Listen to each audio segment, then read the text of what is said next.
हाँ बोल भाई हीरो, क्या प्रॉब्लम है? वैन के अंदर रिया और रोड पे पड़ा नील दोनों को लगा कि गौतम रिया को बचाने के लिए गुंडों के सामने आया है, लेकिन गौतम ने जो कहा वो सुनकर सभी के होश उड़ गए।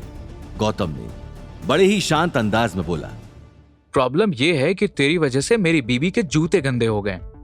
गौतम की इस अटपटी बात से रोनी की हंसी छूट गई और वो इस बार अपने टकले सर पर दोनों हाथों से तबला बजाते हुए बोला, वाह चिकने वाह, क्या कहने का मतलब है तेरा? तेरी बीवी के जूते कहाँ हैं? कौन से जूते गंदे हो गए? गौतम ने अवनी के पैरों की तरफ इशारा करते हुए कहा, वो देख, अभी तेरे ड्राइवर ने इतनी घटिया तरीके से गाड़ी चलाई है कि सारा कीचड़ मेरी बीवी के जूते पर आ गया, और मैं तुझसे इसकी रकम वसूल किए बिना तो यहाँ से नहीं जाने दूंगा, चाहे फिर तू कुछ भी कर ले। रोनी ने अपने साथियों को बाहर आने का इशारा किया और हंसते हुए सर पर तबला बजाते हुए बोला, ये देखो चिकना पागल हो गया है, अपनी बीवी के जूतों पर गिरे कीचड़ के लिए हमसे जूतों की रकम वसूलने की बात कर रहा है। अरे चिकने, इतने भी पैसे नहीं है क्या कि अपनी बीवी को तू एक जोड़ी जूते दिला सके?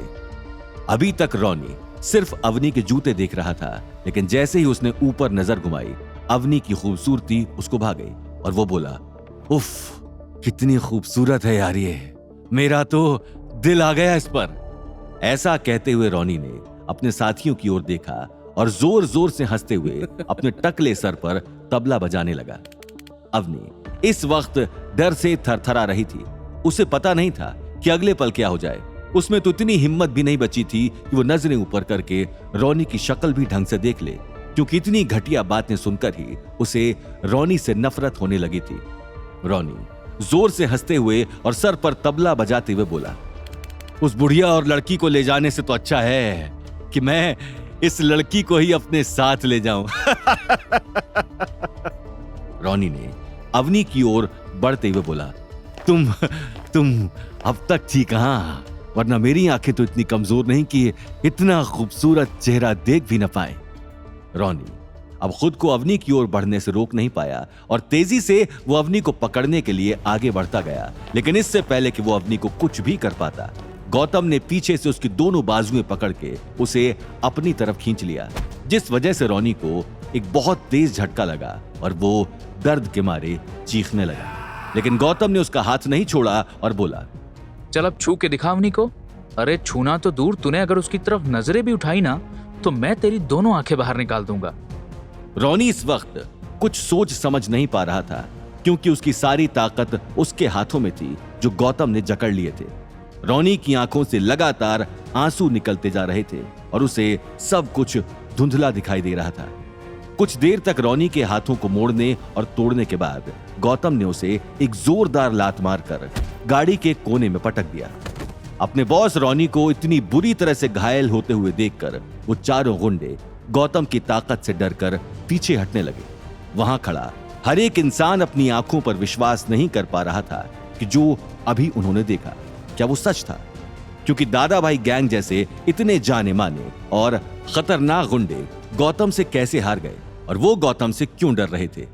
अवनी रोते हुए गौतम के पीछे जाकर फिर से खड़ी हो गई। गौतम ने अवनी को दिलासा देते हुए कहा, तुम चिंता मत करो अवनी, मैं हमेशा तुम्हारे साथ हूँ। इन लोगों ने तुम्हें छूने क्या, अगर तुम्हारे ऊपर आंख उठाकर देखने की भी कोशिश की ना तो अगले ही पल ये अंधे होंगे। ये मेरा तुमसे वादा है। तुम आराम से गाड़ी के पास जाकर खड़ी हो जाओ, मैं अभी इन लोगों से निपट कर आता हूँ। नील इस कदर गिरा हुआ इंसान था कि उसे अब भी गौतम का हीरोइज्म परेशान कर रहा था। उसके मन में एक बार भी यह ख्याल नहीं आया कि उसकी कजन अवनी के साथ गुंडे छेड़छाड़ कर रहे हैं, तो अगर गौतम उसे बचा रहा है तो वो गौतम की सराहना करे, बल्कि वो तो अभी भी दुख में डूबा हुआ था कि क्यों रिया के सामने गौतम हीरो बनकर उभरा और वो एक लूजर। रोनी उठने की हालत में नहीं था, इसलिए उसने वहीं से गौतम को आवाज देते हुए बोला, रुक भाई रुक, तुझे तेरी बीवी के गंदे जूते के लिए पैसे चाहिए ना, मैं देने को तैयार हूं, बता कितने के जूते हैं। रोनी के सभी साथी उसे उकसाते हुए बोलने लगे, ये क्या कर रहे हैं भाई आप पैसे क्यों दे रहे हैं? रोनी सब पर चिल्लाते हुए बोला, चुप हो जाओ डरपोक, अभी जब उसने मुझे मारा मैंने सब देखा कि कैसे तुम लोग पीछे हो गए थे। तुम में से एक की भी हिम्मत नहीं थी कि आके इस चिकने से लड़ सकें। अब बकवास बंद करो। उन चारों में से एक गुंडे ने बोला, नहीं भाई, ऐसा नहीं है, आपको देखने में शायद कोई गड़बड़ हुई है। रॉनी चिल्लाते हुए बोला, गड़बड़? तेरा दिमाग खराब है क्या? मेरी आंखें सिर्फ धुंधली हुई थी, मैं अंधा नहीं हुआ था। मुझे सब दिखाई दे रहा है। और अब चुपचाप पीछे खड़ा रहे और जितने पैसे ये बोले उसको दे दे। रॉनी ने गौतम से पूछा कि ये जूते कितने के हैं, उसे कितनी रकम देनी होगी। तभी सौरभ ने बीच में आकर डरते हुए बोला, अरे नहीं रॉनी भाई, हमें कोई पैसा नहीं चाहिए। आप बस इन दोनों लेडीज को छोड़ दीजिए, बाकी हम आपसे कोई पैसा नहीं चाहते। गौतम ने सौरभ को पीछे हटाते हुए बोला, पैसे तो मुझे चाहिए और वो तुम्हें देने होंगे। गौतम से मार खाने के बाद अब रॉनी नहीं चाहता था कि वो उससे और कोई बहस करे, इसलिए उसने सोचा कि उसकी जेब में जितने पैसे हैं वो सारे गौतम को दे दे। अपनी जेब टटोलते हुए उसने गौतम से कहा, मैं अपनी जेब में देख रहा हूं कितने पैसे हैं, मेरे पास जितने होंगे मैं इन जूतों के लिए देने के लिए तैयार हूं।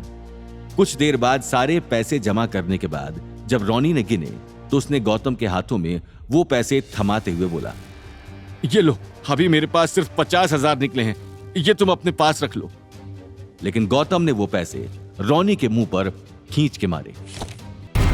आगे की कहानी जानने के लिए देखिए अगला एपिसोड सिर्फ पॉकेट एफएम के यूट्यूब चैनल पर और रॉयल वारिस के सारे एपिसोड्स को सुनने के लिए डिस्क्रिप्शन में दी लिंक से डाउनलोड करें पॉकेट एफएम ऐप।